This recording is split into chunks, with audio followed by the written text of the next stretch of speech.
Retomamos en este verano chaqueño los videos de lo que llamamos Chaco 8 tesis para otra historia.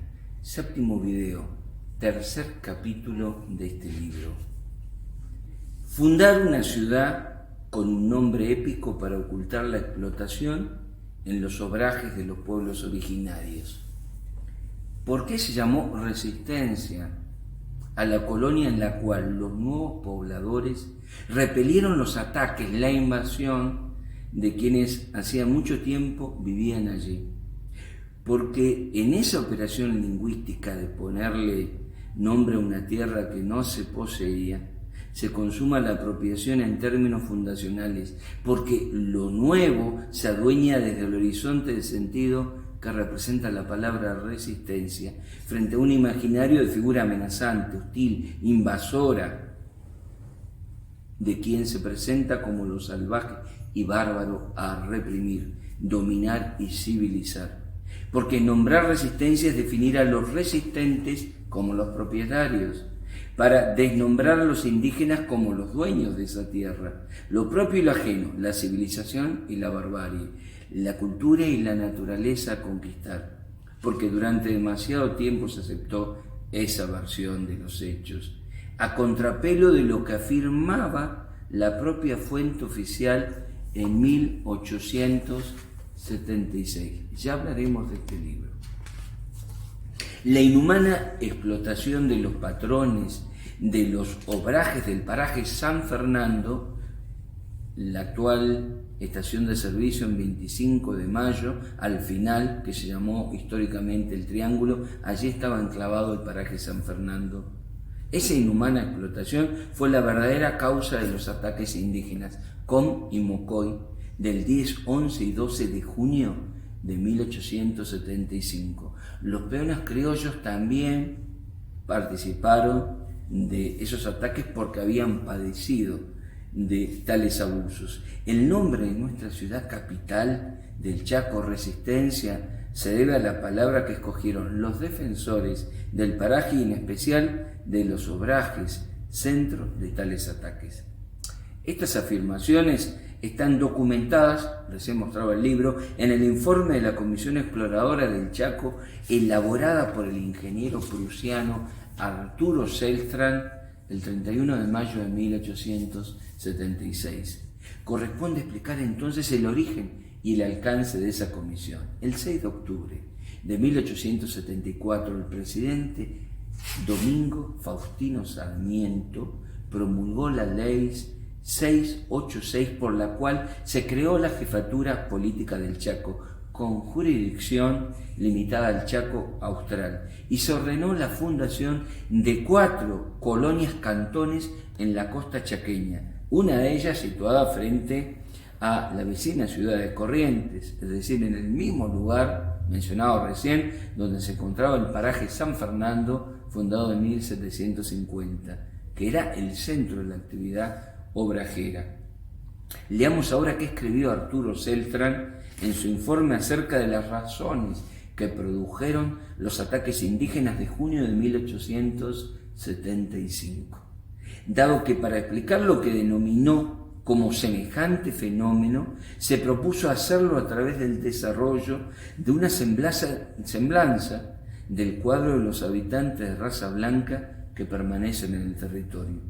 Para ello describió 2 motivos que han inducido hasta ahora a los descendientes de la raza europea a visitar los misteriosos bosques de la costa y establecerse en ellas: el de propagar la fe cristiana entre los indígenas, el de la explotación de las ricas maderas del territorio, como más directamente la explotación de los propios habitantes por medio de la industria o astucia del hombre blanco. Cito: en ambos casos se ha traficado con la confianza del indio, defraudándolo y aprovechándose inicuamente del fruto de su trabajo, por mínimo que éste fuera. Actualmente se está cosechando el producto de semejante proceder y sus consecuencias son las continuas hostilidades de parte de los agraviados. Y si realmente hoy en día algún hombre honrado, como sin duda los hay muchos, entre los blancos del Chaco, trata con equidad y justicia a los aborígenes, tiene que expiar, sin embargo, con sus inmerecidas pérdidas, las maldades perpetradas por sus antecesores durante largos años.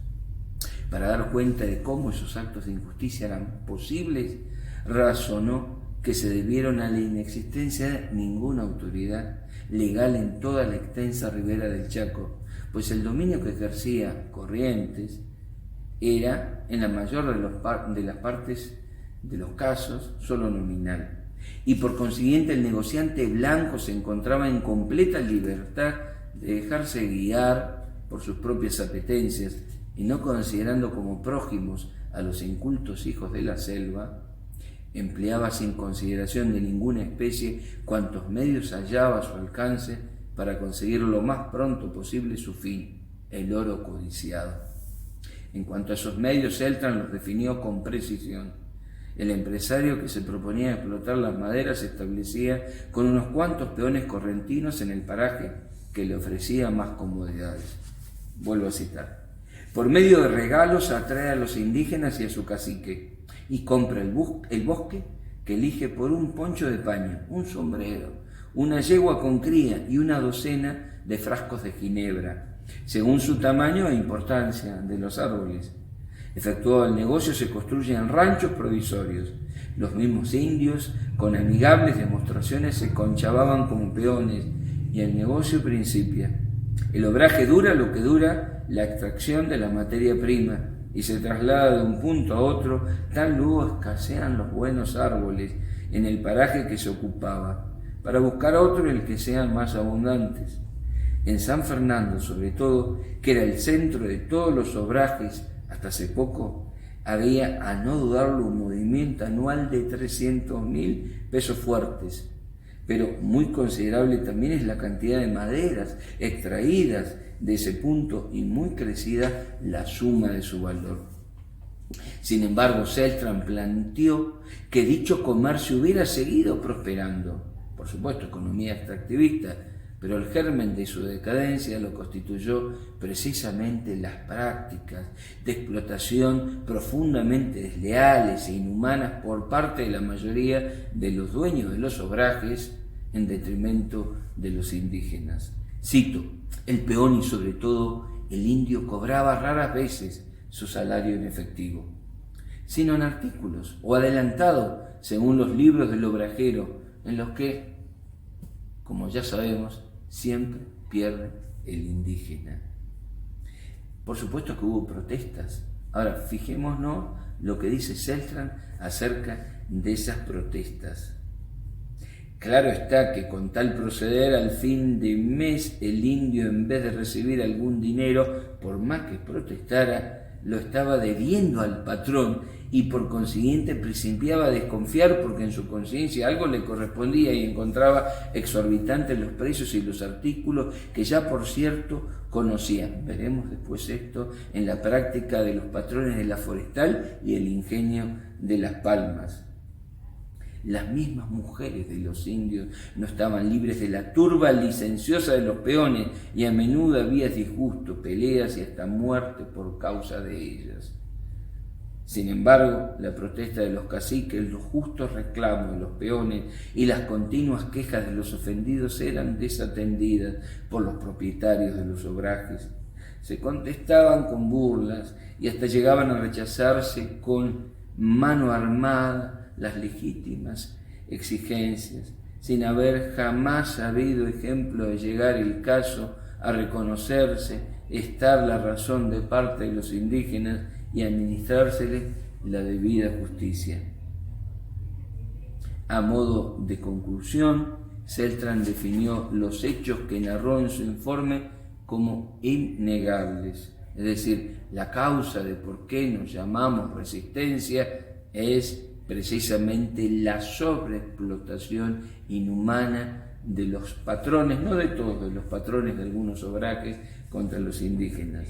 Lo que ocurre, y acabamos de referir, escribe, es innegable, y en prueba de ello, ahí se tiene a los indígenas sobre las armas. Es posible que otras razones, a más de las indicadas, sean las que motiven los efectos que lamentamos. pero al robustecer nuestra creencia y persuasión viene la circunstancia de que los únicos indios que siguen trabajando todavía en un obraje de madera son los 30 mocovíes pertenecientes a la tribu que está en Reconquista, que se ocupan en el aserradero a vapor de los señores Beitri y compañía, y lo que, según aseguró el señor director de ese establecimiento, son sus mejores peones. La pregunta es ¿por qué permanecían? Lo contesta, porque allí lo tratan con justicia. Recordemos que Reconquista hasta 1886 formaba parte del territorio nacional del Chaco. Dicho de otro modo, Celtran sostuvo que allí donde se los trataba con rigor pero con justicia, los indígenas trabajaban normalmente.